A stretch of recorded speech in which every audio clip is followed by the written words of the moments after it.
through, and let its leaves shelter you from the falling sky. You can laze under its branches when the sun grows just too big. Then run as fast as your will to nowhere and roll in the sweet hot grass. Let mischief in, little horse, for I will always love you no matter what you tell me. Watch the leaves spin around the fading sun.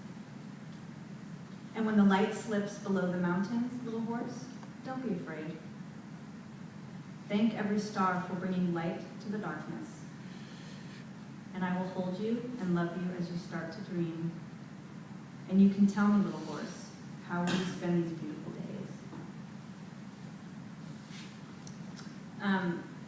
And I think one of the reasons that I write these first drawings so small is that I love detail, and if I do them too big, I get so caught up in the little minutia of like the horse's hoof or something, and it's really about the flow of the page and the page turns, so that's why I started with this small.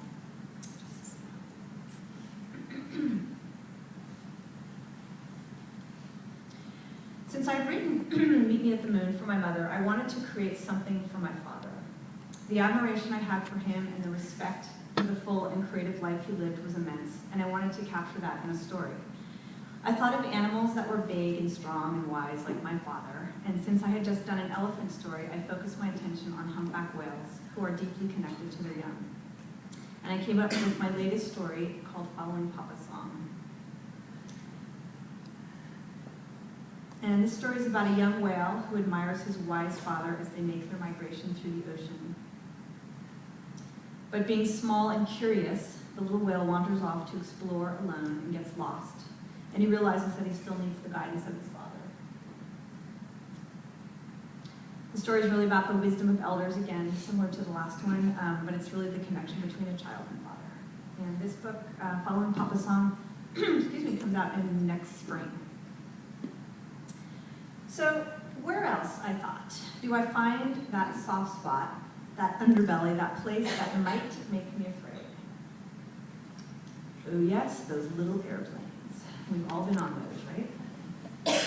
So I've always loved to travel to the furthest corners of the world, and looking back, taking myself out of my comfort zone, taking myself out of what I know, probably brings my biggest inspiration. I believe we are more present when we are faced with difficult situations, and we pay more attention to the little details of life.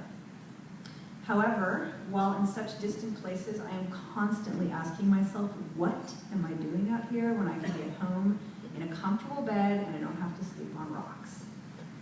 Because travel is hard and it does take me out of what I know, but it also makes me more vulnerable and open to different ideas. And that is what I want my stories to reveal. I want to read a quote from a book I read years ago called Tracks by Robin Davidson. And it's the story of her solo journey across 1,700 miles in the Australian outback with only the company of camels. When I was trying to find my way in travel so many years ago, she helped me see how the difficulties could turn into great lessons. I found a section in this book that captures the why in such a perfect way. She writes, "Those days were like a crystallization of all that had been good. It was as close to perfection as I could ever hope to come. I had discovered capabilities and strengths that I would not have imagined possible in those distant, dreamlike days before the trip. I understood freedom and security, the need to rattle the foundations of habit, that to be free one needs constant and unrelenting vigilance over one's weaknesses, a vigilance which requires a moral energy most of us aren't capable of manufacturing. We relax back into the molds of habit. They are security, they bind us and keep us contained at the expense of freedom.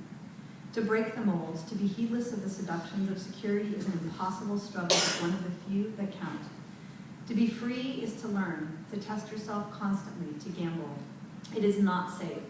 I learned to use my fears as stepping stones rather than stumbling blocks. And best of all, I learned to laugh. I felt invincible, untouchable. I had extended myself, and I believed I could now sit back. There was nothing else this desert could teach me." And I think when I read that, it was such a big part of why I like to travel and how these travels turn into these stories.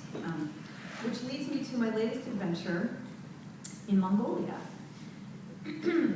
While I'm always trying to craft ideas, I sit down at my desk and I try and come up with something new. It is usually in the most unexpected places that solid ideas pop into my head. I just came back from a month in Mongolia where I was constantly scribbling ideas, searching for the perfect story, wanting to write about the exotic yaks or the giant eagles or the wild and ancient horses. I tried to find story in the bird's flight or retell the ancient history of the Mongolian horse.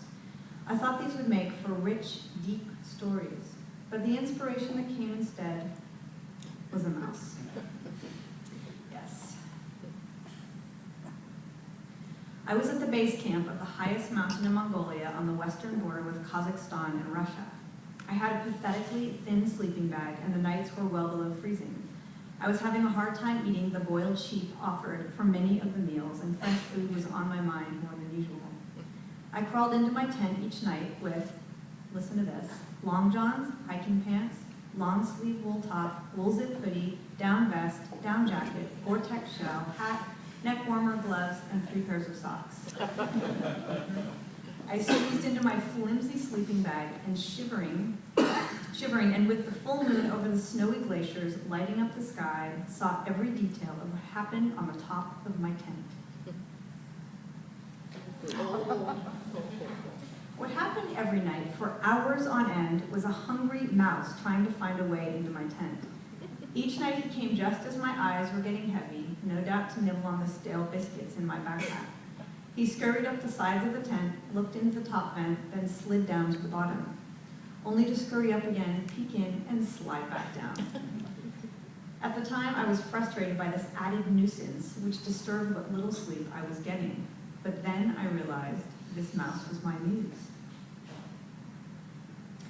And so I created a story about a greedy, hungry little mountain mouse who thinks he is tops in the world without a care for anyone else. He climbs what he thinks is the biggest mountain to boast about his amazingness. I am the mountain mouse, he says. Only to realize that his mountain is not a mountain at all, but a camel that wants to eat him. So these are really early sketches, and again, they're about this big, but this is how they start. And I actually wrote the story when I was there, and it made me sort of like the mountain mouse a little bit. It was terrible. Anyway, but enough about mice. Let's get to the real reason I'm here tonight. So where did this idea come from? I was lucky years ago to live in a small house on top of a hill with a fabulous view. At the time, I was working as a freelance toy designer, and I had my drafting table against a large window, looking at the beauty of the San Francisco Bay and the hills beyond. I watched the sun rise over the water every morning, and the giant moon come up over the bay in the evenings. An inspiring place to work, to say the least. I had one children's book under my belt, and even though I was working full-time designing toys, I was always playing with different ideas and searching for the next project to work on. The perfect life of an artist. Until one day, I learned that a very, very tall house was going to be built in front of my short house, which would block my view. I would no longer be seeing out into the distance, but instead, just 10 feet from my window, a wall. As you can imagine, I was furious. I was determined to build my house even taller, so I could see over the neighbor's soon-to-be-built house. But I realized then that I would block the view of the sweet elderly woman who lived behind me. Well then, I thought, she can build her house taller too. But then she would block the view of the kind family that lived behind her, and so on. I thought this would make for a funny story, jotted the idea in my notebook, and looked for a new place to live. Fast forward a few years, a lot of years actually, years of the economy booming, years of overspending, and too many tall houses being built. Years of wants and needs and very, very quick steps into so-called progress. I saw a great movie a few weeks back about British Columbia and about the progress destroying the land and water.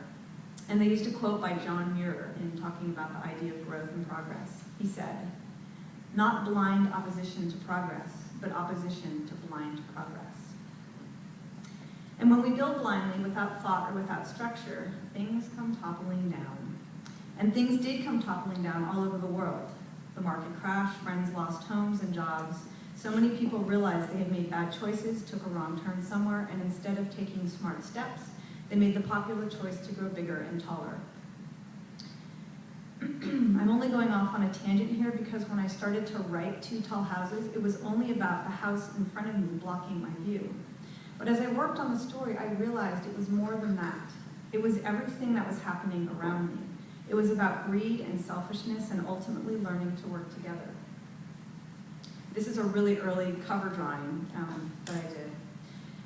When I chose my characters, the owl and the rabbit, I realized that they were the most unlikely of friends, ones that would never live together in the real world. For one, rabbits are day animals and owls are nocturnal. And of course, worse, rabbits are eaten by owls. But those two creatures represented more than two forest animals. They represented the neighbor that I didn't like building in front of me. They represented the country next door that was different from us. They represented other, the foreigner, the enemy, the one we thought no one could like. I wanted the impossible to happen with these two characters, that they could find the courage to accept one another.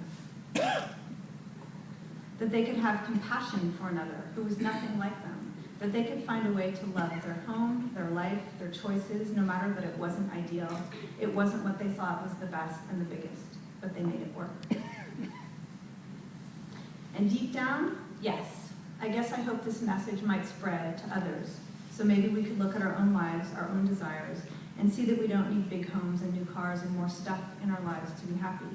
That maybe, just maybe, we could want what we already have, and we could lose that desire to need something new.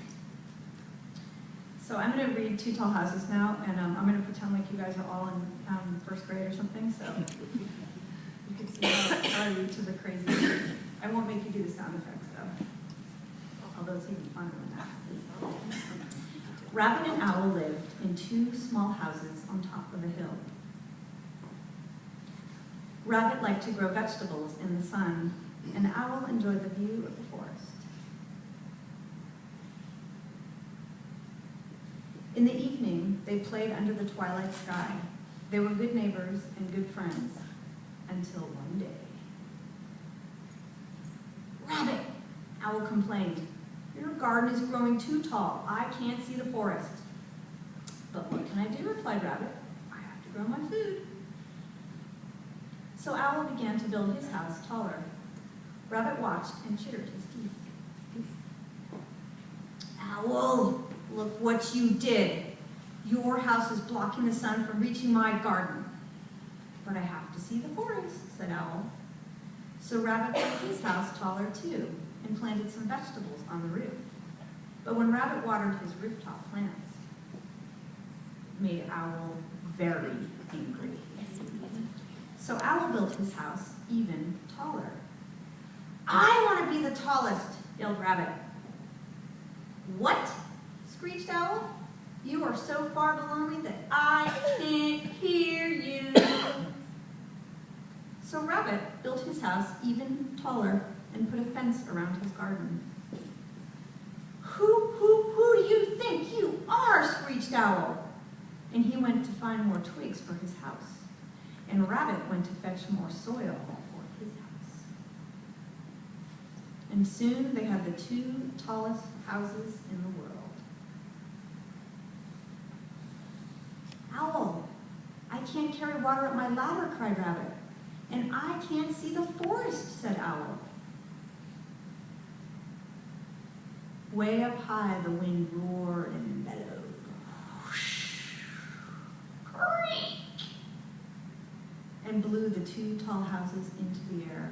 Crack! Whoosh! Hold on, Rabbit, cried Owl. They landed with a plunk. All I have left is a pile of dirt, moaned Rabbit. My house is a bunch of broken twigs, sighed Owl. Alone, they had nothing. But together, they had all they needed to build one small house. And you see how easy it is when we work together? So,